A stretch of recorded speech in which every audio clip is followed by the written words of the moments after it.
vamos a sumergirnos en uno de los temas más fascinantes y, la verdad, un poco oscuros, la historia secreta de las agencias de inteligencia de Estados Unidos. Hoy vamos a echar un vistazo a esas operaciones que, bueno, se hicieron desde las sombras, pero que terminaron moldeando el mundo que conocemos. Y esto, claro, nos obliga a preguntarnos algo fundamental. ¿Qué parte de la historia que leemos en los libros en realidad ocurrió a puertas cerradas? ¿Cuánto fue planeado en secreto? Miren, esta es la pregunta que va a estar flotando en el aire durante todo nuestro recorrido. Bueno, para entender cómo llegamos hasta aquí, tenemos que viajar en el tiempo, justo al final de la Segunda Guerra Mundial. Imaginen el escenario. El mundo está cambiando por completo, las viejas reglas ya no aplican. Y, por supuesto, el espionaje también tenía que evolucionar. Es justo en ese momento que nace una nueva clase de poder. Y aquí las fechas son importantísimas. En 1947 se crea la CIA a partir de lo que quedaba de la OSS, la Agencia de Inteligencia de la Guerra. Pero ojo, el verdadero cambio, el punto clave, llega apenas un año después. En 1948, su misión se expande de una forma drástica. Ya no se trataba solo de recopilar información, de mirar. No, ahora tenían el poder para hacer cosas, para intervenir. Pero a ver, ¿qué significaba eso de intervenir? Le pusieron un nombre oficial, Acción Encubierta. Suena interesante, ¿no?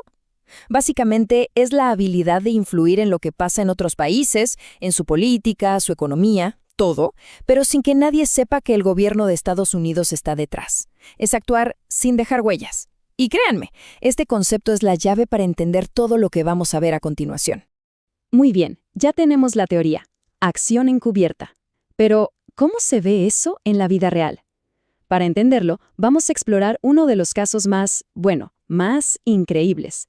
La historia de una aerolínea que en realidad era mucho, mucho más que una simple aerolínea. Se llamaba Air America. Y en su momento de gloria llegó a ser la aerolínea no oficial más grande del planeta. ¿Y quién era el dueño? ¿El misterioso accionista mayoritario?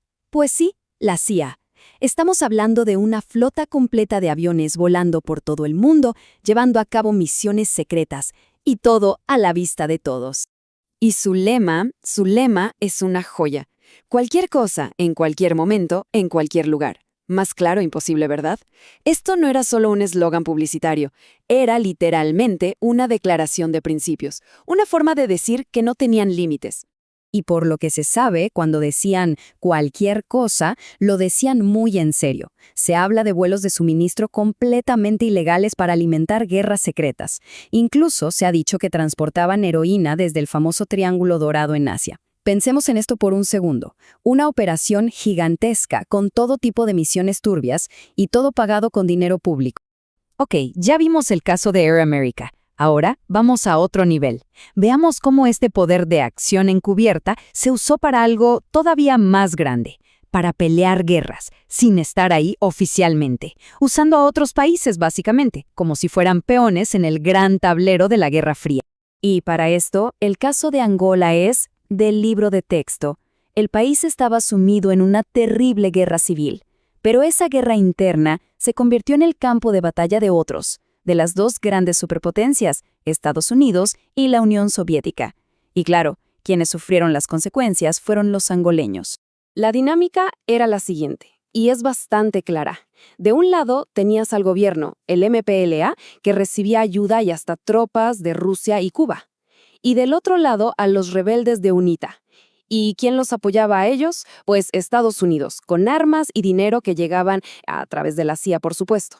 La agencia no mandó soldados, pero se encargó de que la guerra siguiera ardiendo. Pero bueno, uno podría pensar que todo esto pasaba muy lejos, ¿no? En otros continentes. Pues no, el poder de estas agencias también se sintió en casa. Y aquí la historia se pone todavía más complicada, porque vamos a hablar de operaciones que rompieron una regla fundamental. Y esta es la gran contradicción. Miren, la ley que creó a la CIA en 1947 era súper específica en un punto. Tenían prohibido operar dentro de Estados Unidos. Prohibido.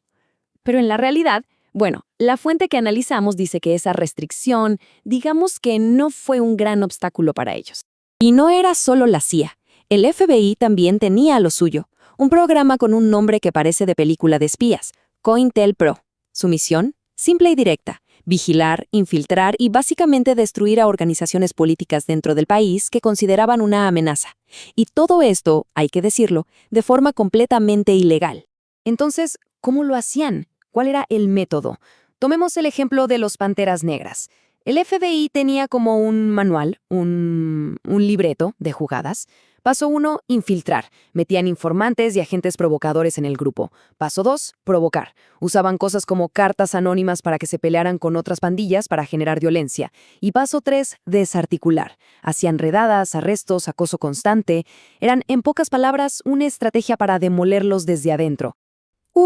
Con todo esto sobre la mesa, es evidente que nos queda un legado bastante complejo. Y sobre todo, nos quedan muchísimas preguntas sobre el poder real de estas agencias.